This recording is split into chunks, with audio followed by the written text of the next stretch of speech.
Swanga motimo ma. Jodak e kaunti ma Homa Bay owacho ni giikore mogik ne nyasi mar Madaraka Day ma ibago Jumapil manyien e alap mar tuke mar Raila Odinga ma yudore e boma ma Homa Bay. Gikone nyasi mar Madaraka Day okelo dongruok mathoth kendo koro giikore mar rwako jatend piny William Ruto ka obiro donjo e kaunti ma Homa Bay motelo ne nyasi mar Madaraka Day. Madaraka nyalo biro e Nyanza ka, wagone erokamano. And gima daher kwayo Mr. President ni kodonjo ka wan kod capital phase okwamo ka. Maga chiel gik ma kubiro to yawnwa mondo mi jo nyithindwa yud tich kaka wan youth. Wayud tich kuondego.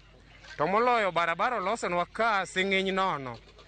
O stadium ka wamiyo kawuono stadium chalo mana gi Kasarani.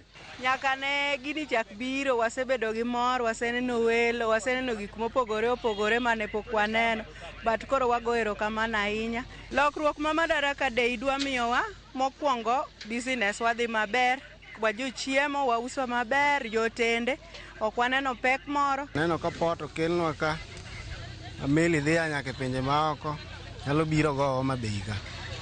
Aneno ka paw ndege boyawnwa mar Ang'ongo.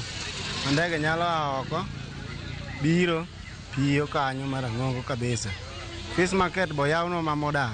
Madaraka ni aneno kokelo ber kabisa. Madaraka gimomiyo ber, onyalo medruok mar gerruok mar town. Winjo bednwa pile ka pile. Momiyo wadwa ni jo piny ma noko bi one welo ne ko Madaraka no nitiere puonj moko mibiro kelonwa mabe gi dongruok moko. Mondo ng'ato ka ng'ato bi one kaka dongruok nyalo konyo gweng'.